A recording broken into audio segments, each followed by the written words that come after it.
The Davis and Davis Show is intended for maturish audiences with a questionable sense of humor. The opinions expressed are those of Davis and Davis, but even they don't always agree with themselves. Side effects may include uncontrollable laughter, eye-rolling, and sudden urges to fact-check. Listener discretion is advised, especially if you're easily offended, related to either Davis or operating heavy machinery. Proceed with caution, or better yet, snacks.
Right, ladies and gentlemen, live somewhere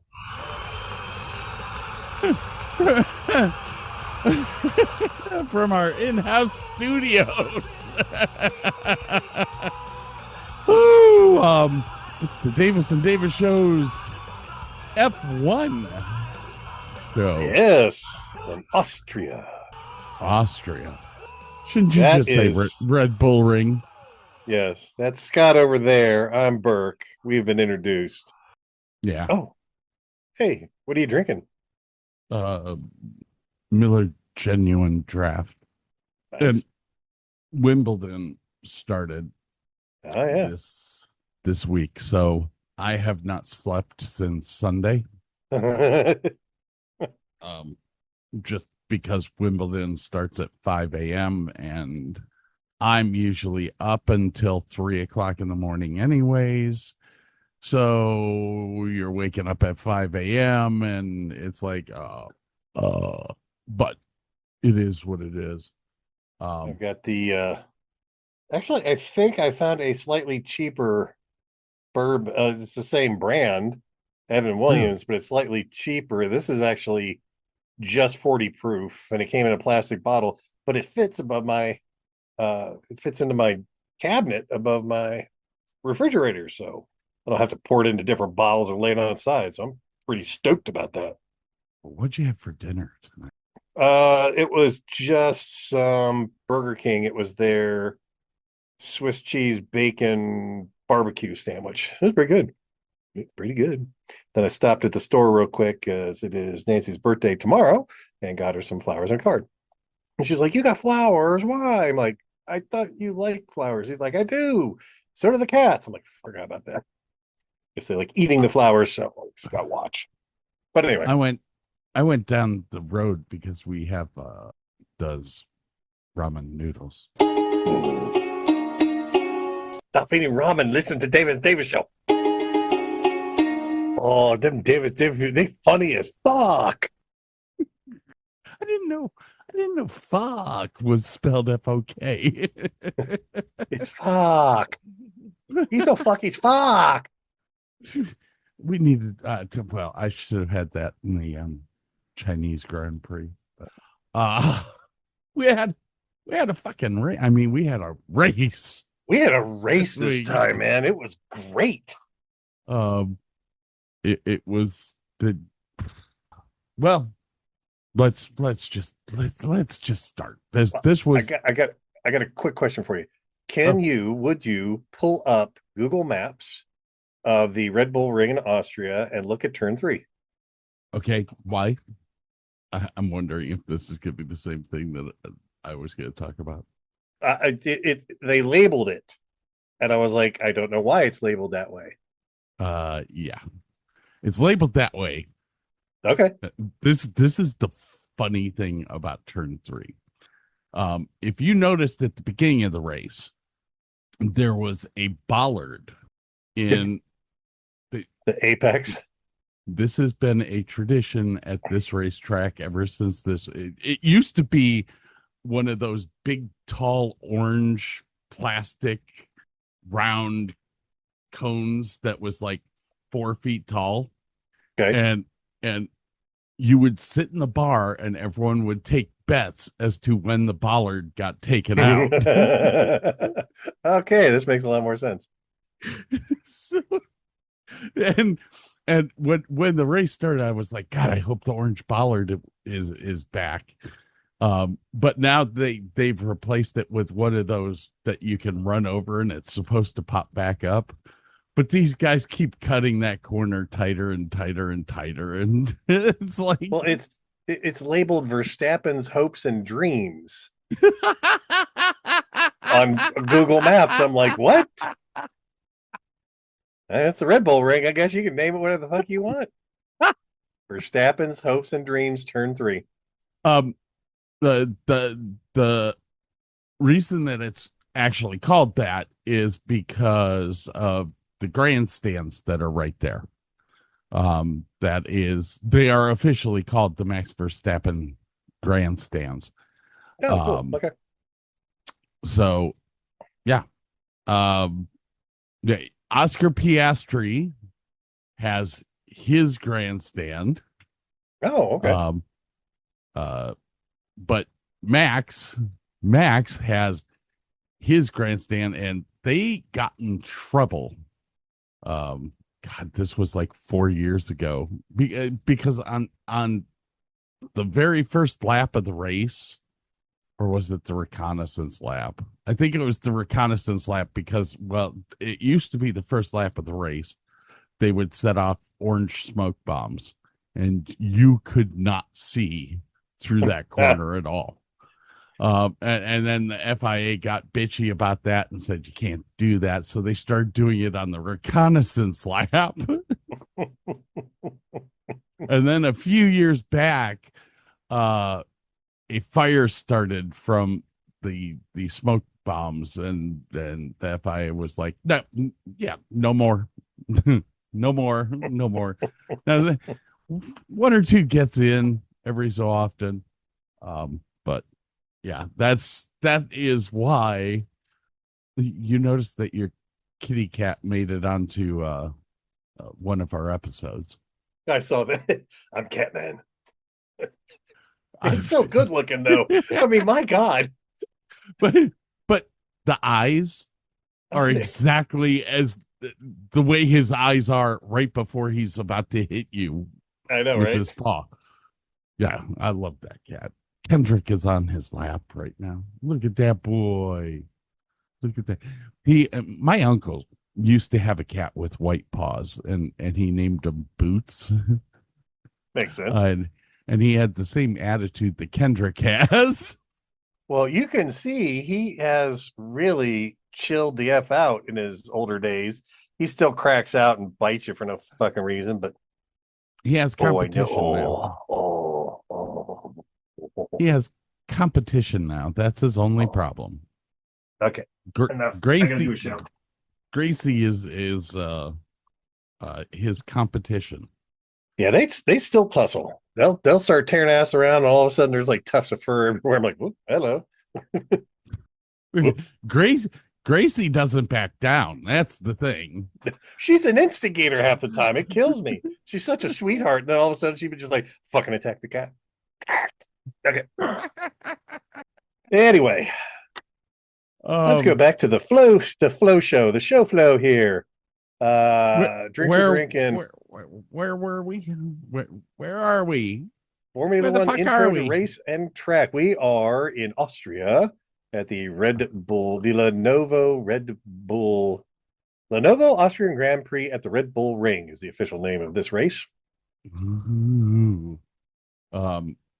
It's 2026. What? We're in July, aren't we? No, June. This race was at the end of June, ladies and gentlemen. Yes. Weather. How did I write this? Hot ass fuck. There's a 10% chance of rain on the race day.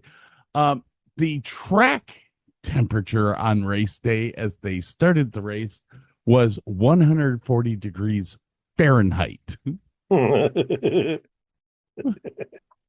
is hot enough to melt tires. Yes. Or brakes. We'll get there. All right. Pre-race weekend news. Were there any penalties from the last race? Nothing carried over. Okay. So we were all good. And honestly, after the last race, The shit show. I think they just wanted to. I mean, they had two shit shows in a row, Monaco and Barcelona. So it was like, okay, let's just get to a track where super clipping's not going to happen every lap. We'll watch a race this time. All right, so practice one was actually cooler than the race. So it was only 86 degrees air temp. Track temp was 122. Apparently, all the Mercedes got battery upgrades, but Norris and Albon declined since they had done previous work, and that would have been a penalty for them. So they declined. So Verstappen had clutch issues. Hadger was in the pit being pushed back into the garage, which caused a yellow flag in the pit lane. Russell was complaining about the throttle pedal. Verstappen's wheeled into the garage. Both Red Bull cars are up on jacks. Can't get into gear. And they had done some upgrades to the car. Dude, Lando at one point pulled back in. Before practice, all the problems that Red Bull was talking about, like, because Max Verstappen did an interview before the first practice, and he said, I don't know if we're going to be able to race. Yeah. Just so many problems.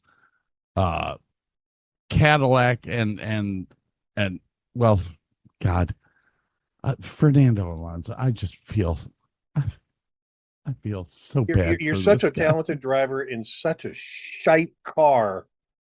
He's trying to win a champion. And he should have had the opportunity this year to win. Adrian Newey is the best car designer in F1. Adrian Newey took on too much shit trying to be the team principal and the designer. So anyway, Lando had to go back into the pit with hydraulic issues. Temperatures rising up to 95. Now this is Europe. These people don't do 95. Like, they don't know what 95 degrees is. They're all freaking out. They are having a true heat wave in Europe, and they're all freaking out about it. Piastri was having some brake issues on the track after that. Verstappen finally gets out, says the car shakes under braking. 27 minutes left. Then at 17 minutes, Perez lost power, and he started pulling off, and then he regained his power and kept going. And they had a couple rookies on the track, and forgive me, I didn't write down their names. I can't remember. It was the one kid who didn't get on the track last time because the car wouldn't start. Not Williams. I don't remember. I'm sorry. Let's see. I did not keep track of the rookies that came out. And then at 1.5 minutes left, Perez lost power, stopped on the track, red flag, session over. Antonelli had the fastest time. Russell, Piastri, Verstappen, Hamilton, Lindblad, Norris, Colapinto. It was Berganovic. I can't pronounce this name at all. Beganovic was driving for Ferrari. Oh, yeah, that's it. Bierman, Hulkenberg. Yeah, I did write somebody's name down. I can't pronounce it, but I write it down. Practice 2, Bottas and Perez were complaining about something hitting their left arm, and it might have been the tubes from the cooling shirt they were wearing that they've probably never had before. Perez stopped at turn 6. That caused a virtual safety car. Verstappen had to pit to fix his seat. I don't think they attached his seat to the car because he was sitting so low he couldn't see out. But I can't see. Track temps up to 47C, which I can't remember what that shakes out to. Virtual safety car, about 44 minutes. Russell's finally on the track. 38 minutes, we get a yellow flag. 47C is not as hot as 140 Fahrenheit. It's below that. Because 140 Fahrenheit was 60 degrees Celsius. Yeah. Dude, 60 fucking degrees. You're a damn hot. Dude, like I said, that's like Texas down here. You drive down here in 120-degree heat. That cement is probably around 180, 160 to 180. Yeah, it's you can literally look at the car in front of you and see black tread marks from the rubber just melting onto. I mean, we literally buy tires every other year. Excuse me. VSC was over at 44 minutes. Russell finally got on track. 38-minute yellow flag. Norris spun out on turn 3. 26 minutes late at the 26-minute mark. Cadillac is smoking in the pits. Perez is out. His car tilted, like something broke down, and he was like scraping the bottom of the car, creating heat. He's like some suspension component, and I don't know if it was the dampener or because it wasn't any of the cross, it wasn't the cross members or anything like that.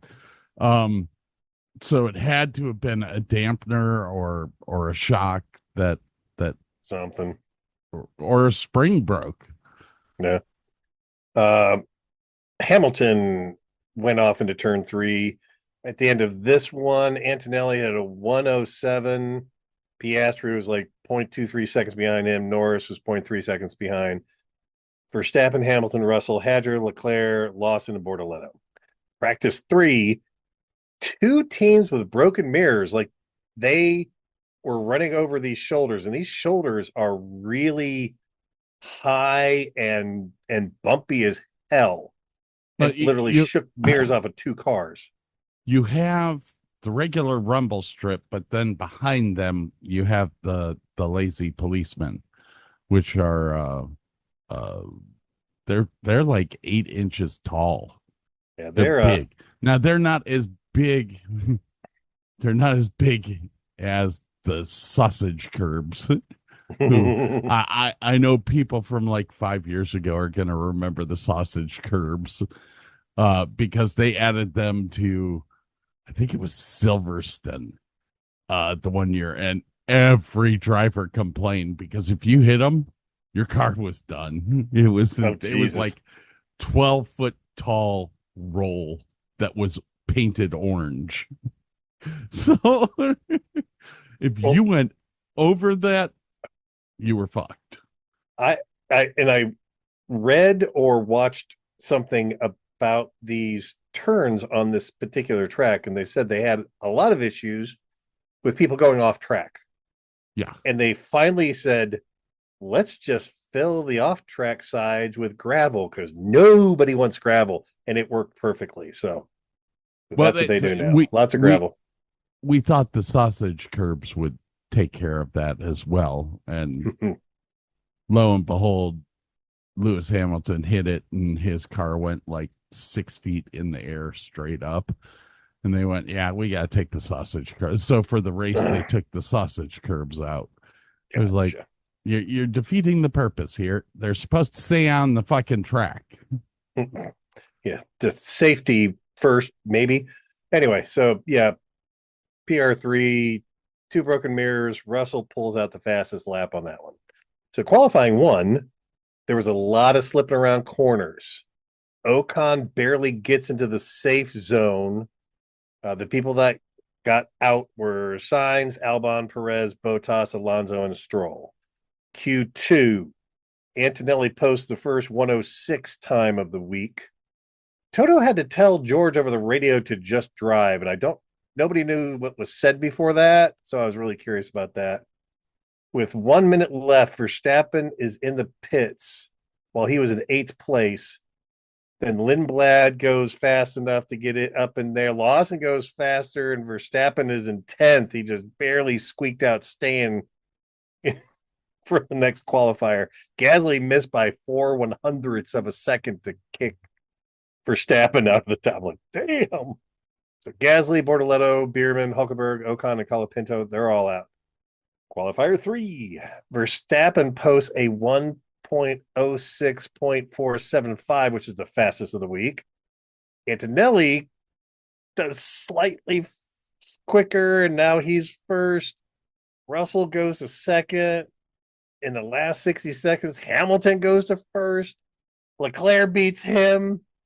Verstappen on the last lap loses his grip and goes through the gravel and into turn 9 wall hard. Like, all the Red Bull guys are going, oh man, I wanted to sleep tonight. Yep, nope, no sleep till Brooklyn, buddy. Russell passes the finish line. Oh, this was it. So there's a yellow flag on the course because of Verstappen. Russell passes, heads to the finish line. He gets the very top score.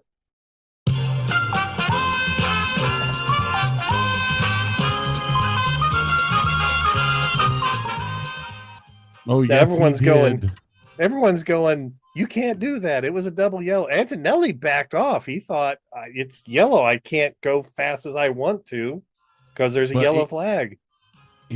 9 people did not lift enough, which is why Russell didn't get a penalty. If it would have just been Russell, he would have gotten a penalty, but every driver did not slow down enough. That was in the FIA notes. Well, Russell did lift a little bit, and apparently it was just enough, not enough to satisfy. Really? Okay. Not enough. He got all the people that got hit were everyone but Max Verstappen. Oopsie. But then Toto's happy as a clam. But they didn't penalize any of them because all of them did it. So there was no use in penalizing anyone. What are you gonna do? Move Max Verstappen up one? Like, make Max Verstappen the number one car, and everyone else is yeah. There was no way to punish anyone because everyone did it. So this qualifying, practice, everything. I'm going through the FIA notes and I'm like, where are the notes? Where it was clean. I mean, a couple people went off course. They got their times deleted. No big deal. It was all above board. Like, that was the only how do they say it in Great Britain? Controversy. That's the only controversy in the controversy. Yeah, that's it. Controversy. There was a controversy about 10-9. Yes. So the Russell's first place, man. He's got pole position.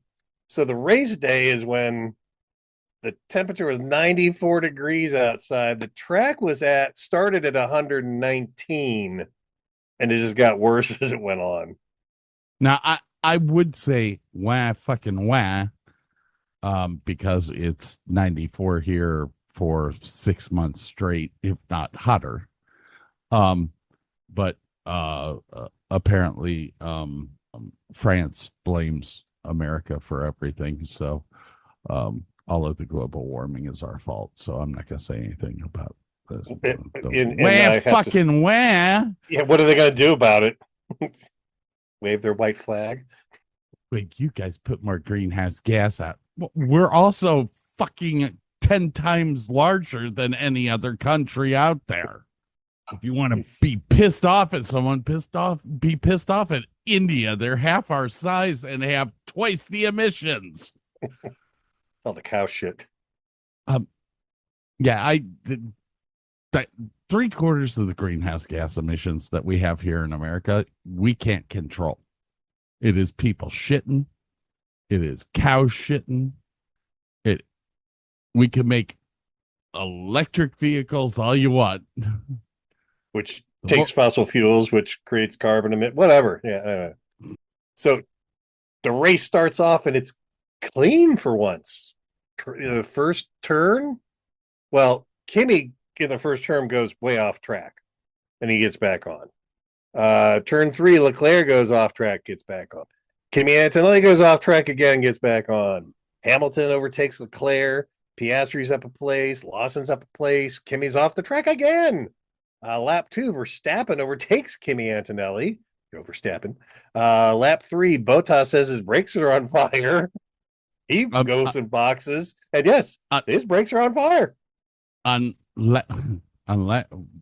Before we get to the fire, on lap 3, Kimi Antonelli did receive a warning about exceeding track limits. That should be tattooed on him somewhere. The radio message after that of "I'm on fire!" Fire and brimstone coming down from the skies, rivers and seas boiling. 40 years of darkness, earthquakes, volcanoes, the dead rising from the grave. Human sacrifice, dogs and cats living together, mass hysteria. And then to have the exact same radio message from another car. And Lawson goes, "My car's on fire! My car's on fire! I smell fire! I'm on fire!" And but he keeps driving. When he said, "I'm on fire," I'm sitting here going, wait, is he on fire? Or is his car on fire? Because he didn't elaborate. Yeah, well, that's we true, we never went back to the radio messages to see if Lap 5, he says he's still on fire. Perez now says he has smoke in the cockpit. That's no good. Wait. I'm on fire, man. I'm still on fire. Got a pit. I don't think so. We're busy now. You're what? Yeah. Eating ice cream. Ice cream. When the fuck did we get ice cream? That was. Oh my gosh. I felt so bad for him. I'm like, I know. I'm on fire. So Perez, he boxes. Yes, he was on fire. They put him out. Lap 7, Antonelli passes Leclerc. Lap 11, Verstappen is very close to Hamilton. Verstappen starts bitching about his brakes, but then Verstappen passes Hamilton, and then Hamilton passes Verstappen, and then Verstappen passes back, and then Verstappen went off track, and then he got back on. Verstappen claims that Hamilton was moving in the braking zone, but once again, nothing was noted. No harm, no foul. Well, it was looked at by the stewards, and they were like, yeah, fuck no. You guys are racing. So, and then we get into Ferrari's brilliant strategies of tires. Lap 12, Hamilton boxes for hard tires. That makes sense. Lap 14, Leclerc boxes for tires. Gasly boxes for tires. Lap 15, Hamilton is noted for forcing car off track. Nothing came of that. Lap 17, Russell says he thinks he can do this race with only one stop for tires. Lap 18, Verstappen. Hold on. Somebody's smoking crack. I think I can do it, man. No. Where was I? Leclerc. Lap 14, Leclerc boxes for tires. Gasly boxes. 15, Hamilton. Oh, sorry. Lap 18, Verstappen comes in and boxes for tires. 19, box tires. Sorry, I didn't write down who boxed for tires. Piastri's in there. Lawson. Norris is told to stay out on the track. Lap 21, finally Norris comes in, gets tires. Colapinto comes in, gets tires. Lap 22, Verstappen passes Hamilton. Hamilton retakes at turn 6. Passes Verstappen, overtake again, and it has a gap. So Verstappen's out in front of Hamilton finally. Lap 24, we get a yellow flag. Sainz died on the track. Antonelli boxed for tires right before that. What horrible timing, because now they got a virtual safety car. Bierman boxes. Stroll, Hamilton. Shit. Carlos Sainz. Man, when they went to the onboard of his car shutting down, it sounded like a fucking lawnmower.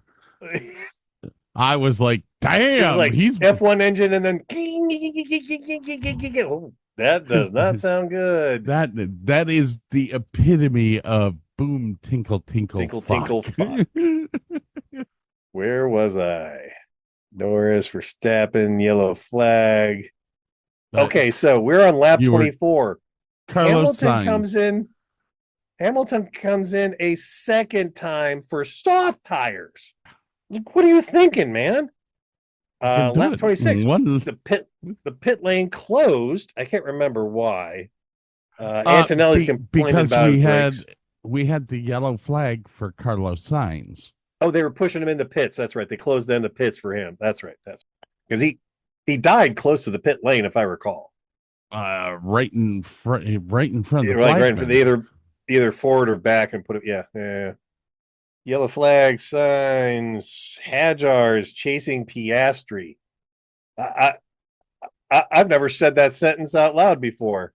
Hadjar is chasing Piastri to pass. Yeah. What the heck's going on? Lap 30, Antonelli passes Leclerc, and then Hamilton passes Hadjar. Lap 32, Hamilton is told to change mode for heat. I think his batteries were overheating. They had him go into TS mode, which that's kind of the epitome of, well, it shuts your battery down altogether, basically. You can't energize it. You can't use it. Boost off of it. Yeah. It's you are strictly on this engine that's only giving you 40% of the power of this car. Fortunately, it doesn't stay on very long, but still. No, so you heard the minute that they told him go into TS mode, he was like, why? Yeah. Why? Please don't do this to me, please. Stepping off my nutsack. Don't do it. Please don't do it. You're turning my car into a Kia. Well, boo-hoo. I am so sorry your feelings are hurt, princess. Just go into TS mode. So now, he was only in it for a couple of laps. Yeah, it was only 1 or 2 laps. Long. No, because lap 37, Piastri passed Leclerc. Hamilton passes Leclerc. Leclerc boxes for tires. Lap 41, Leclerc passed Hadjar. Alonso gets a 5-second penalty for speeding in the pit lane. There it is. That's like, was there one or two? There were 2 speeding in the pit lanes, but one of them was wicked early in the race. They never even mentioned it because it was. Yeah. It was one of the cars that was out, wasn't it? One of the Cadillacs or something. Yeah, it ended up being one of the cars that was out. So it sounds like meh. Time served. Good job. Good job, man. Nobody touched the car for 5 seconds while it's dead in the paddock. Okay, we're good. Must be a Cadillac or an Aston Martin. Lap 43, and this was a 70 or 71 lap race, so we're well into the halfway point. Lap 43, Hamilton and Piastri, but Hamilton in 3 times for tires. 3. Why? Because they had the wrong setup in both cars. They had a very aggressive setup for camber, and they were blowing through tires. You could see that the tires were wearing. If you rewatch the video, watch the Ferraris, and you'll start to see the line graining in the tires. It's on a track like this where you have a long straightaway and some of the tightest turns. Yeah, these turns are tight AF, and it's mostly right-hand turns. Yeah. There's twice as many righters as there is left-hand turns in this one. So one side of the car is getting a lot of abuse. Plus, you're talking about 140-degree Right. track temperature. So that's going to make, it's unusual. I mean, usually, like the compound that they used for the hard tire is usually the medium tire at every other track. I think it's the C5 or C3. I can't remember which one it is. I thought we did 2, 3, and 4 for this race, if I'm not mistaken. That or 3, 4, and 5, one of the two. I think it was 3, 4, and 5 because C5 is usually the medium. Medium for somebody else, yeah. For most of the other, like at Silverstone, C5 is going to be the medium. Yeah. And I understand that this track is it's a short. track that doesn't it's short. It doesn't eat tires that quickly, so they usually go with normally. But you were talking about temperatures that were 20 degrees higher than they've ever had there before. Yeah. I think you should have gone up one on the hardness.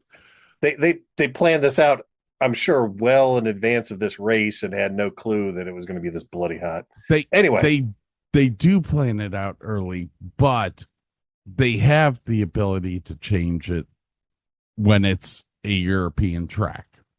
But that's Pirelli making that decision, not the cars, right?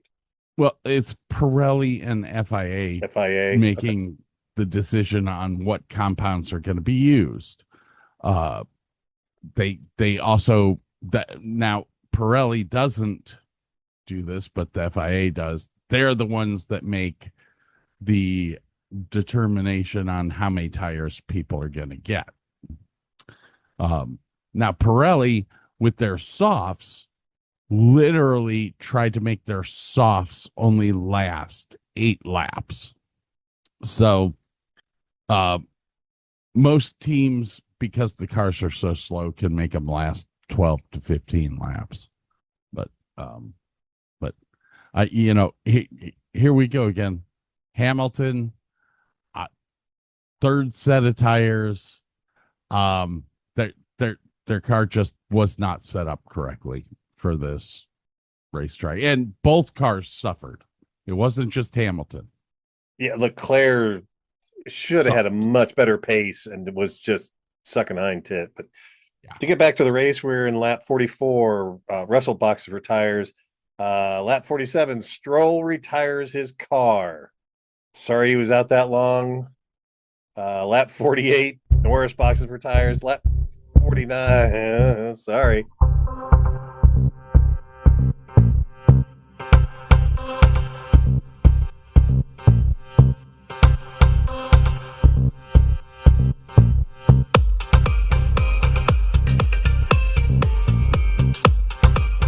Ladies and gentlemen, it's now time for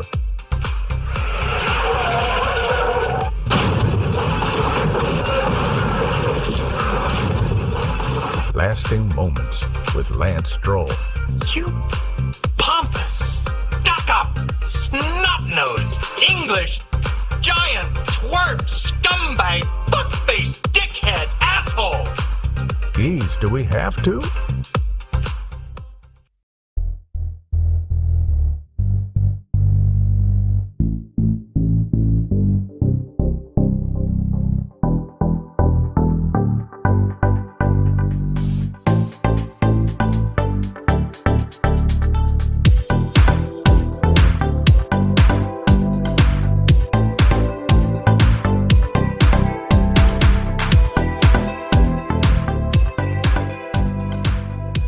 The Davis and Davis Show will be right back.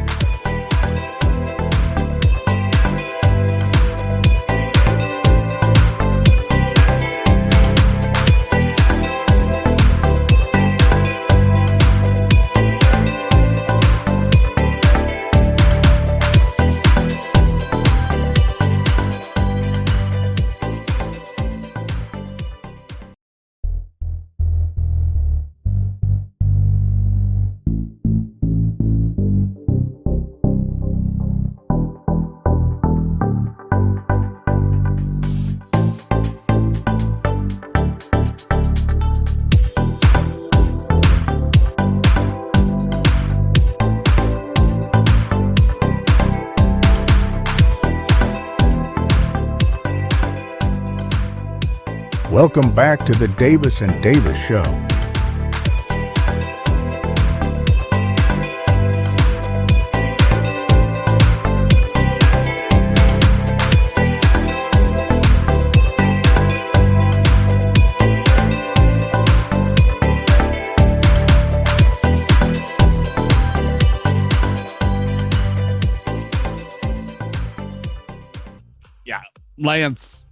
Lance did a Lance thing. I forget what happened to his car. I thought it just died on him. It did. Oh, okay. That might not have been his fault. It might have been the car. Nah, he had something to do with it. Well, when we listen to the interviews, we'll find out. Yeah, okay, cool. Stroll retires. Norris boxes for tires. Lap 49, Verstappen says his tires are dead. He comes in for tires. Lap 51, Antonelli comes in for tires. 52, Hamilton and Leclerc trade places, and I can't remember why, but that came down from Ferrari. Then we get a virtual safety car because... Well, the reason was very simple. Hamilton was on soft tires, and he had come off already with the softs. He was back on medium or hards, but he wasn't having the pace. He was on medium, but Leclerc was on the whites. He was in. I swear I thought I saw reds, but I could be smoking crack. I generally enjoy smoking crack. Yes, we know. But I mean, I watched the race twice, and well, how am I gonna have decent quippy jokes? I'm shocked. So lap 52, Hamilton and Claire, they trade places, and there's a bollard on the track. Unfortunately, we don't know what lap it was on. It was on lap 52. But the rule is very simple. You have to figure out exactly what lap that bollard left. And usually everyone in the audience, well, we used to do all the F1 races at bars. And we always knew the special bars that were allowed to be open late or early. So Sam's Hideaway was one of my favorites, because you had naked women dancing. Well, women in bikinis dancing during the F1 race. Sounds like a horrible place. How are you supposed to keep track of the race at that point? Trust me, Sam's Hideaway used to be. It's been torn down now. It was the biggest dive bar just past the Medina County line on Route 18 heading into Akron. So it is just past the county line.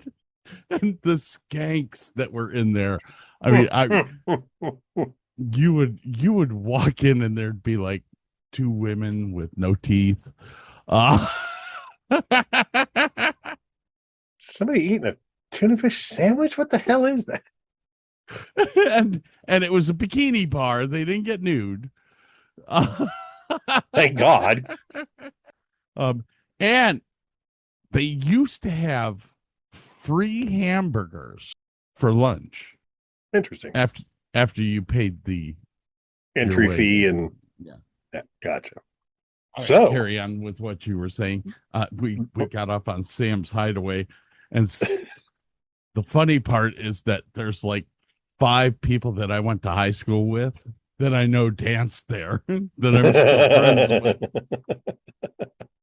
So we got a virtual safety car for the ball, and it was just quick. They grabbed it, they got off the track, it was over with. And Gasly was the person who hit the bollard. So that's extra points. If you figure if you out call the racer, yeah, it's like playing Clue. I'll take Colonel Mustard with the dagger in the conservatory. Good old Pierre. I am so proud of you, buddy.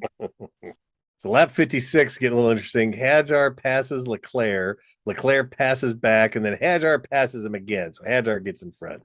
Leclerc bitches about his tires, which the Ferrari, usually the tires are bad. Lap 58. But hang on, it's okay.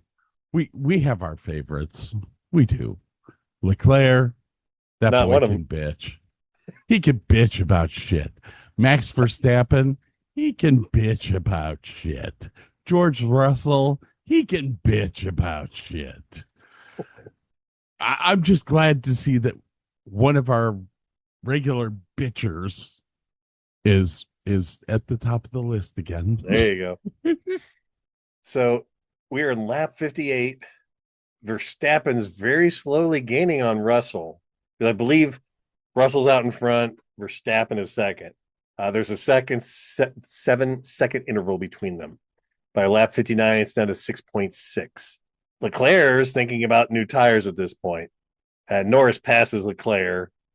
And then we get there's a possibility of rain going to hit turn 3.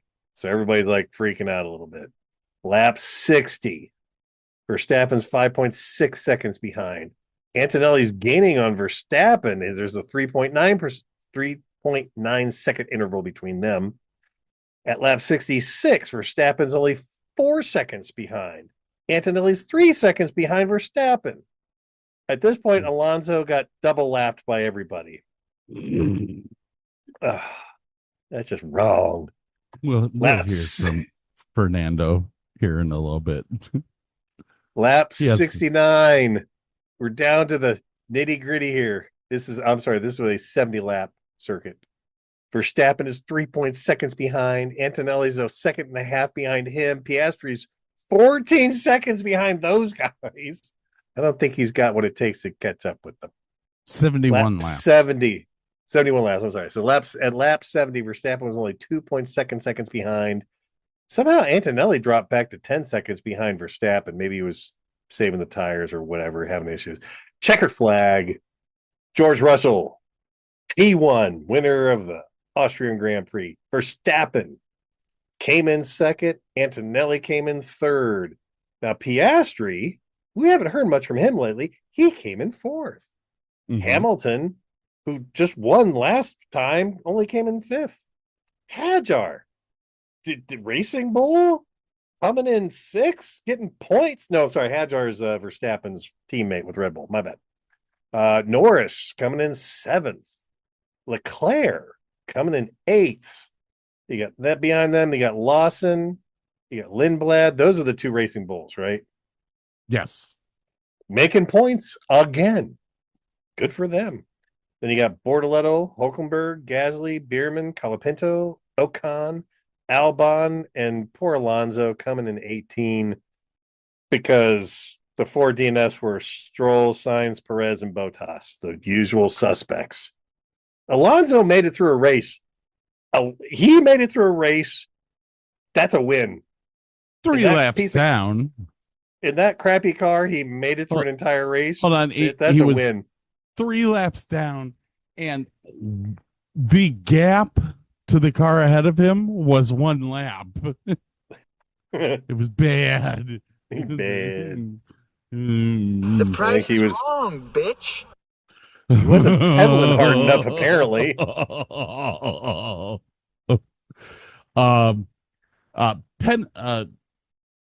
Where are we on our show flow? We are at the penalty end of the race. Penalties. There's just the 2. None. Well, I mean, we have 2 speeding on pit road penalties. I'm not even going to list that as a penalty. Well, they were both served, so we're fine. Nothing. Everything that was investigated was shut down. Because you do have teams get on the radio and say, "Oh, this asshole did this," and they have to investigate it. Post-race interviews. Okay, I got my list right here. Who do you want to hear first? Whatever you like. If you want to start from the winner and go down, if you want to go backwards, I don't care. All right. I did not record everyone's interview. I recorded Russell, Max, Kimi, Piastri, Lewis, Hadger, Lando, Charles. 9 through 13 is all one, which is going to be the Racing Bulls. No, yeah, the Racing Bulls of Liam Lawson, Arvid Lindblad, Gabriel Bortoletto, Nico Hulkenberg, and Pierre Gasly. But they're all Sounds like one. Sounds like a great order. Let's start with Russell then. It feels great. It's been a while since I sipped the champagne and had that sweetness. You know, I'm proud of the resilience I've sort of had and the people around me who've helped me through those low moments, because it was tough. You know, when you feel like everything's going against you, performance isn't as good as you'd want. Coming back in Barcelona, having a great performance there, a bit unfortunate in the race, and then again here, I just feel myself again. But doesn't mean that I completely understand this car and these tyres, but I know I've got it in me. I can't stand him. I really do not. I was watching some video about how he's so hateable, because like when he orders coffee, he just goes, "Oh, I'll take any kind of milk." It's like, who orders any kind of milk? Show some back. You say it's like. I swear. Oh, have you seen his girlfriend? No. His girlfriend's hot as hell. That's because he's rich. Of course she's hot. He's gay. You can tell by the way he talks. He's gay. And somebody looked at me and went, "He's not gay. He's not French." Gay. He's he's not French. The motherfucker's English. He's not gay. He's British. All right, Max Verstappen. It's been a while, of course, to be in that fight. And yeah, I think overall it's quite decent. Of course, maybe in hindsight, we could have tried the undercut to try and jump ahead.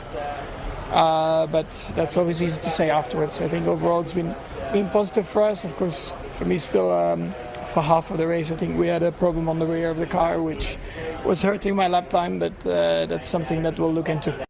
I mean, Red Bull has gone a year and a half without being competitive. What are you talking about? He was second place last year look at the beginning of the season. I didn't watch it, but they were doing horribly. Yeah, I know. Was absolutely he had a horrible comeback streak of an amazing report. Yeah. Now, with that, I kind of sit back and can understand why the team did not go for the undercut. You were trying to save the race. You were like, we've had enough problems in our life. Let's just take what we can get and get the fuck out of here. Next up is Kimi Antonelli. Yeah, I mean, the start of the race was really bad. I was a bit all over the place, but then also struggled a lot with brakes during the first stint. But that's why I wasn't driving well. I was also sliding the tires a bit too much, and I lost a lot of time there. And then I kind of found myself a bit in the back foot and having to chase. But the second and third stint were pretty good. So obviously there's a lot of things that needs to be tightened up, but overall, looking forward to next weekend in Silverstone. Oscar Piastri and the McLarens. I've got to say this about the McLarens. They look good this weekend. Not great, but good. Yes, they were solid. If they can fix whatever they can to pick up the pace, they could be strong again real quickly. I'm hoping. And he kind of proved the point that I talked about last year, where I think Piastri is a better driver in a crappier car. Lando is a better driver in a car that is very well conformed to the track, which is why Lando won last year. I'd go for that, yeah, because Piastri was strong. They had last year was so weird with they crashed out and one car died and the other car, if all the weird stuff hadn't happened, I think Piastri had a real good shot of beating him. I'm telling you, in this race, Piastri had the shot at a podium. They kind of screwed it up with the tire choice. But Piastri had a huge shot. He had a good run. Yeah. Today was a really strong afternoon. I think it was a bit of a surprise that the Ferraris were not stronger. But on a personal level, I thought it was a really good race. Barcelona was a big struggle and had some things to learn and improve on from there. And I feel like this weekend's been a massive improvement from that in a race that in some ways was a bit similar. So overall very happy with today. Give Piastri a lot of credit. Passing Lewis Hamilton is not fucking easy. No, that's a chore. He brought up the fact that the Ferraris were not what they were last week. It's just either a bad setup or I just don't get it. Like, they were dominant. Well, once again, you were always talking about different tracks for different cars, and maybe last week's track was just perfectly suited. They had everything dialed in perfectly. And this week they weren't expecting the heat, and they didn't dial in the camber or whatever correctly, and they just really suffered on this track. Last race was Barcelona, right? Correct. Well, Barcelona has the huge straightaways. I think the Ferrari has more power than the other cars when the battery runs out. I think the mechanical engine has more power, and that's going to make that Ferrari stronger on tracks that don't recover energy. And Barcelona was one of those. Yeah. Anyways, here is Lewis Hamilton. I don't know why we were so slow today. We really struggled on pace.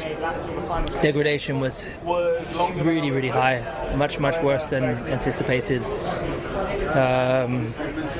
I thought it was going to be like that. And I told the team, they said it's going to be a two-stop, and I was like, I don't think it's a two-stop today. I don't think I'm going to be able to make a two-stop work. And then big deg in that first one, trying to hold on to George, and then every stint was just, mostly we were just struggling with power. All right. I'm going to start moving a little bit quicker on these now. Isaac Hadger. From 8th, it was nearly the best that we could have done. I think we had a car to finish 4th, but from 8th you want to be aggressive, pit early. I was running out of tires at the end of each of my stints, so not the best race, but definitely the more efficient race to beat the guys. But yeah, race pace looked very decent. I think okay. Wow. I didn't realize that Hatcher was French. And then I started listening to him doing his interview, and I'm like, that motherfucker French. I need to look at my notes. And if I'm looking a little distracted, I'm looking at all the girlfriends of all the drivers, and I'm like, whoa. Go ahead. I think Lando. okay, just everything was track position dominated today. So I lost out on lap 1 to a couple cars, and lost out to the Hajar in the first round of pit stops because they had to box Oscar first, which is the way that we do things. So unfortunate from my side, and just impossible to get back past a car that's quicker. Max is P2 and almost winning the race, so the chance to beat Hajar was not possible today from my side. But otherwise, I think clearly the car in clean air was very strong. I just lost a little bit too much in the very beginning. I don't think Lando is all that. I think Oscar Piastri is a better driver than Lando, and I hate to say that because I'm a Lando fan. Yeah, but Piastri was the underdog. I was rooting for him last year, man. I just Lando, you got to put him in a car that is perfect. Perfect. Next up is Charles Leclerc. Yes, yes. I mean, qualifying was a step forward yesterday. Felt a little bit better in the car. Was getting more positive feeling, but today is kind of back to to struggling. So we've got to work and try to understand what's going on there. I've been struggling a lot. Yeah. Yes, you have. Charles is starting to understand that he used to be the glory boy.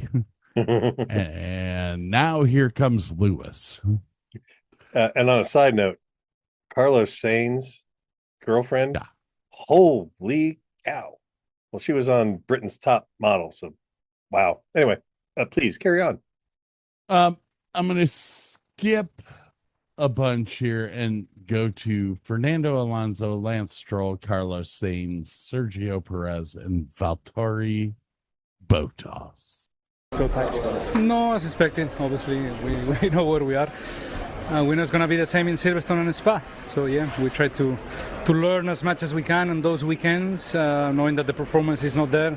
We still need to improve some operational, things that we still, need to improve on the weekend, and yeah, we use this time for that. Yeah, it was a good start. We had a good start. We were looking good out there, and unfortunately we just didn't progress enough, and that meant that we were in the fight. We were fighting Albon. We overtook him. He overtook us back. Things were looking good for us, but unfortunately, we had to retire quite early, and it looked like we had a little bit more pace to compete with the others. So yeah, it's a little bit of a shame. Yeah, we've discovered a few things overnight and a few things yesterday before quali that were not quite right in my car, and we did a few changes going into the race, and it suddenly worked a lot better. And yeah, I was much closer to the midfield than yesterday or at any point during the weekend. So at least having a bit of fun battling that out with the Haas, the Alpine, the Audis, getting ourselves in the mix. Unfortunately, I think one third into the race, everything switched off. So that was it for us. I was in the race with Fernando for all of it. We knew we didn't have the pace to fight with anyone else today. So I enjoyed my second stint. I was managing the tires and felt pretty good in the car. I mean, we're not as fast as we want to be. Then overtook Fernando, was feeling good, and unfortunately we had the ERS issue at the end. Unexpected. It was actually lap 2 going into turn 4. I could start to smell some smoke, see some smoke, and then suddenly everything was on fire. Both front brakes on fire, and obviously had to stop the car. So yeah, we're still looking into it. Why? Because actually practice we didn't think it would be a huge issue, but somehow in the race everything just kicked off. You know what it was? Bottas. Wait, you know what that was? They left the e-brake on. That's the problem. Okay. Dumbass, hit the button. You dumbass, hit the button. You could be right about that. I just think that both Cadillacs suffered from too much heat. They didn't look ahead on that whole heat issue with them brakes. Well, that and the fact that if you notice, they were the last ones to make it onto the grid, and it took forever for this grid to form up before the start of the race. It did. I just don't think they were driving fast enough to cool their car. Which sounds counterintuitive, but you are correct. Yeah. The Cadillac, I don't want to say it's a shit car. It's not. It's the first year. Yeah, it's like every car out there. The first year of a brand new design is fraught with peril and issues and gremlins. They're going to get better. In the end, we can sit back and say that Aston Martin is a shit car. This is a team that has been around for a long fucking time. Yes. And you built a shit car. when Williams, who has been on the bottom of every team for the last ever since Ayrton Senna died, when Williams is better than you got a problem. What'd you think of the race? This is the first, I think, really clean race we've seen, and there was really good racing in it. I had a blast watching this. You had multiple overtakes, people vying for position. I mean, Verstappen going off in qualifying was the worst event that happened the whole time.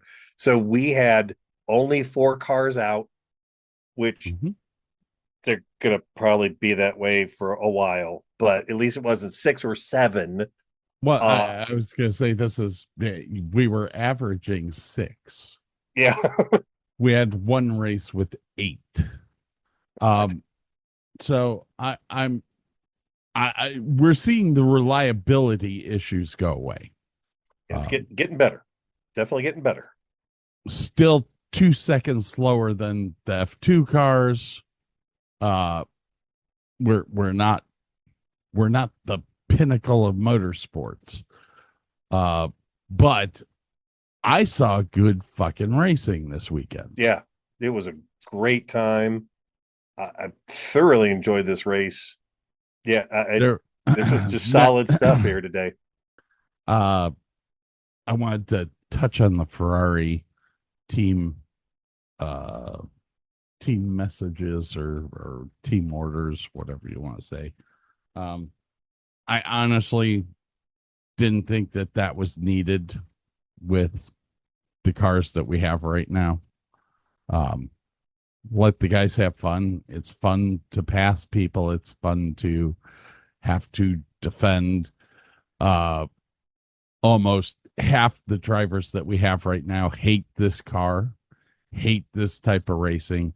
Let them have a little bit of fun. And it's what the people want. That we enjoy this kind of a race. I think anyone that was at that race had a blast. Other than suffering heat stroke, they had a great time, I can imagine. We saw some really good racing throughout the whole race. Yes. Well, the last 15 laps became a we're not going to pass anyone. It's the cars are.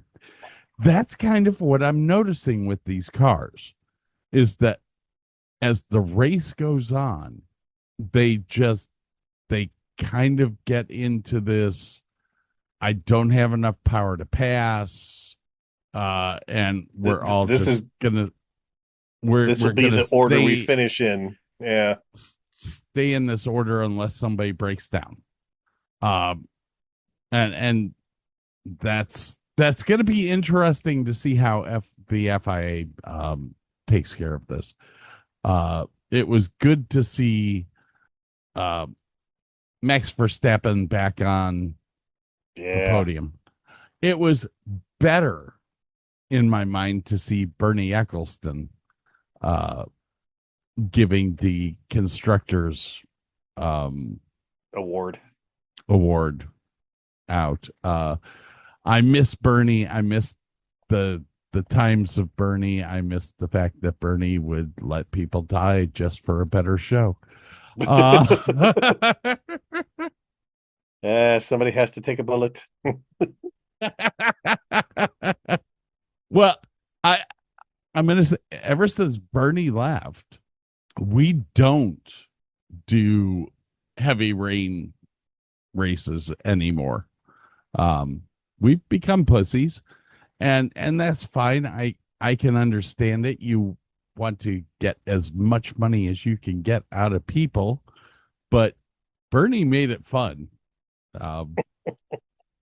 Charlie Whiting, who was the FIA's director of competition, he's the main guy. Like during the race, if a decision came down that the stewards didn't want to fuck with, Charlie Whiting would take care of it. He's the guy that starts the race, he's the guy that goes, "Hey, stewards, this needs to be fucking looked at." And he was great. He had a heart attack about 8 years ago, and died. And we've had the toughest time in F1 to find a race director to match Charlie Whiting. We had a guy that lasted about a half a year. Oh, Jesus. And it was like, oh, you fucked that up. Bye-bye. Hey, Anyways. as a side note, we had some interesting drone footage in this race. What did you think of the drone footage? Because it was always like tilting side to side. Two things. When I'm watching a race, I'm watching the track for debris. And the helicopter would be doing a shot, and the drone would look like it was a piece of debris on the track. Oh, geez. Because it's floating along at the same speed that the helicopter, so it looks like it's just a piece of debris that's not moving. And that got annoying. The side to side stuff started to make me feel seasick.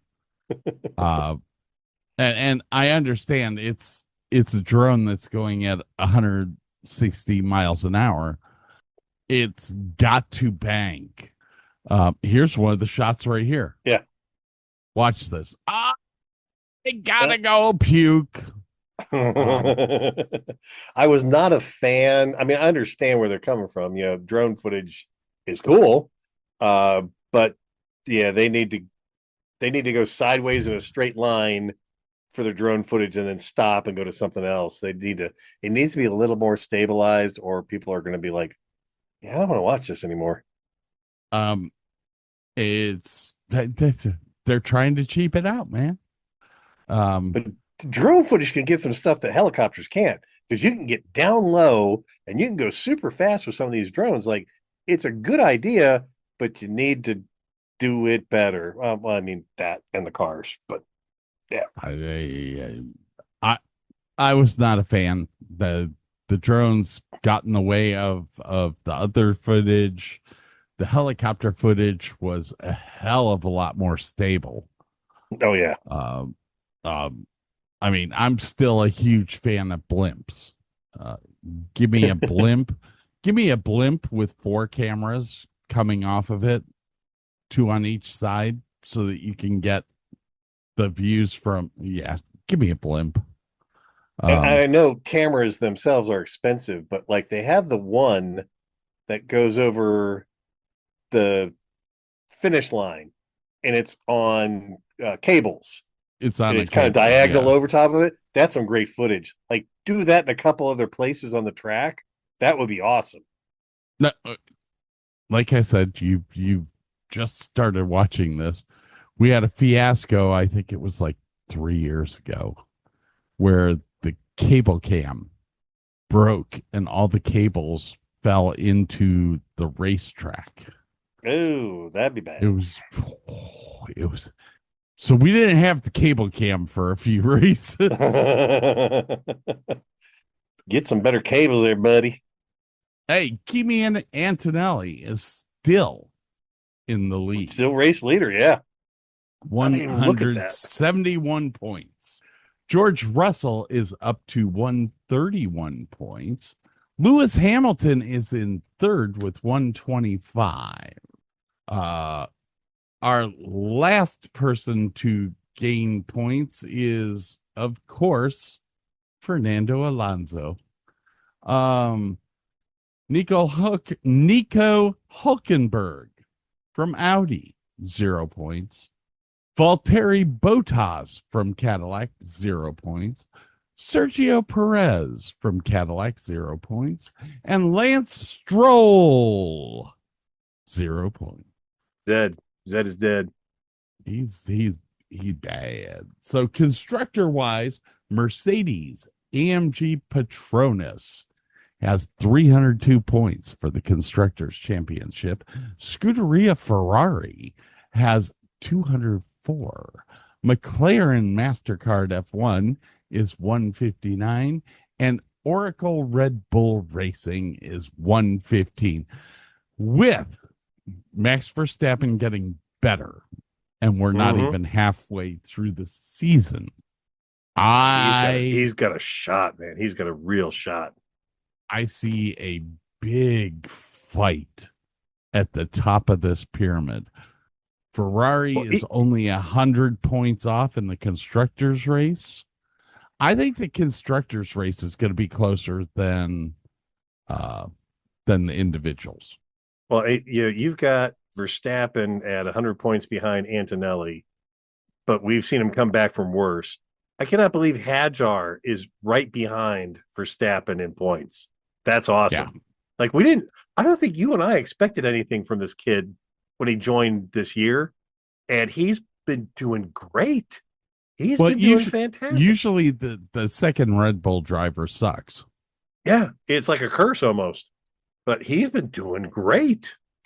Freaking Alpine's making points. Oh my God. It's just, it's a whole new world, man. Well, Alonso's got a point. Bless his heart. Dude, come on. I love my Oh, shoot. I hope he doesn't retire. I hope he gives it one more year. Be nice if another team picked him up and let him drive a real car. Or they got their shit together. One of the two. What? Give me one of the two. Yeah, either one. I have this feeling that Adrian Newey is he's a racer, man. He doesn't want to. He doesn't want to run the show. He wants to build a car. Yeah, Let him build a car. I think he got pressured into becoming the team lead. He never wanted to be that. He's a designer. He wants to design cars. Tech nerd. Yeah, he'd be pussy whipped. Because you, my friend, are completely pussy whipped. All right. What's our next race? It's coming up this week. I can't believe we only had 1 week. We're going to Silverstone. The start of Formula One. This is it. The most historic racetrack in Formula One. Oh, very cool. There's only a couple of tracks that we ran in the beginning. And here comes one of them. So I mean, you have your Monacos, you have all that shit. Silverstone, what a fucking track. I gotta check this one out. It has everything, and it usually rains. So well, we are having the heat wave, so we may get away from that. This one's going to be weird because you get one. They Thursday, I think they have a F around on the track day, but practice is Friday. Then they go straight to a sprint qualifier. And then Saturday, they have the sprint race. And later Saturday, they have qualifying for the Grand Prix. So this has screwed up teams before. They have been in the sprint race, screwed up their car, couldn't qualify very well. So this has a little recipe for disaster written into it, but we shall see. I love this track. It's a fun track. The S's in the second half. There's two straightaways. And one of them used to be the main straightaway. You will see in the race there are buildings set up, there's pit roads set up there, but it's not the pit road that we're using. What a great fucking track. So you have two huge straightaways, but you have the S's before you come back to the start finish line. Well, actually, long before that. You have the sweeping turn. Good God. It's a 3.6 mile track, and this one was barely one. Yeah. It's huge. Yeah, this is a fun track. There are places to pass everywhere on this track. I I hate to say this, but we're going to see super clipping. This might be a Ferrari track if they get their crap together. This could very well be a good Ferrari track, which will totally piss off all of the English teams like Atlas Williams, Red Bull, Oracle is, well, they say they're McLaren. Austrian. Yeah. Did you see the Could be McLaren fun. livery? Did you see the new paint scheme for Silverstone? They No. went with the original white and green from the first couple of years of F1 From racing. Benetton? No, because okay. I can see that. It's good-looking. British racing green and white. Yeah, it's a good looking car. I still can't wait for Gucci to take over the one team and give us black and gold. Yeah. Flavio Briatore. I mean, he's the one that brought Benetton into the sport. And I mean, Benetton, they had Michael Schumacher as their driver. Oh, so Jesus. That had to be a great time. They weren't fucking hurting. Now Flavia's got the team again, and it's going to become a Gucci thing. I think it's great. I miss Lotus in F1. Yeah. I wish Lotus would. Lotus and Renault. Well, I think Renault owns Lotus because they kept bouncing back and forth between being the Lotus team and the Renault team and the Lotus team and the Renault team.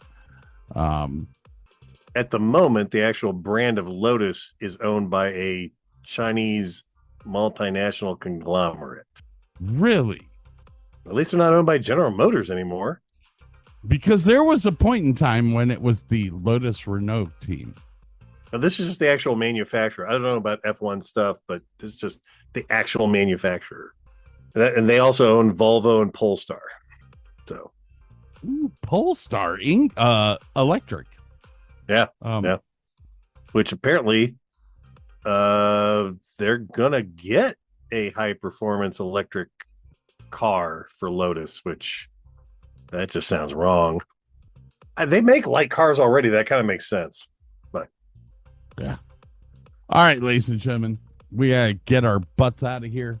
What time is it? It's 8:00. Yeah, we a little bit over, but that's okay. This is a good show. We need to thank some folks. Thank them because I've got to pee so bad I can't look at the paper. Southwind Racing, 344 Racing, Joe's Bar, Pit Crews Jobs, and goodbye. How much signal I need to cut across 8 lane? None? I turn now. Good luck, everybody else.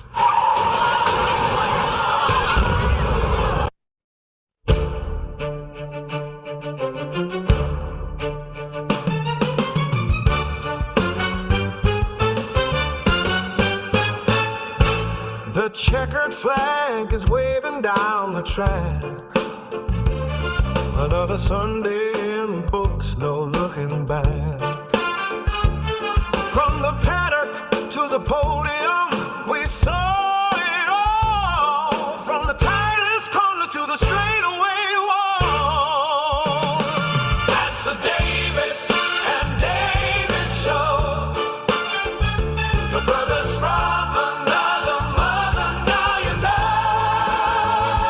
Scott and Bert, keep in the pace until the next time we start the race. That's the Davis and Davis show. We broke down every pit stop and every turn. The rubber on the asphalt, the lessons learned. Check the website for the stats and more to see. Davis and Davis.com is where to be. That's the Davis and Davis show. The brothers from another mother, now you know.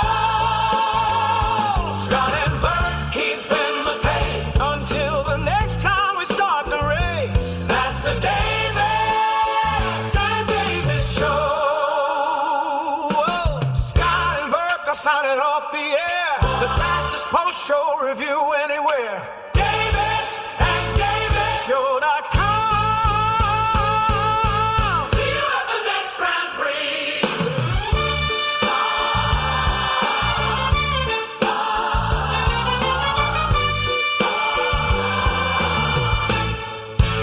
See you at the next Grand Prix.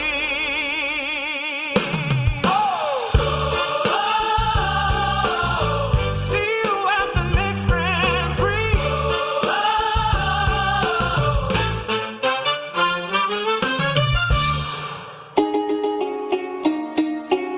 Stop eating ramen. Listen to David Davis Show. Oh, them David, they funny as fuck.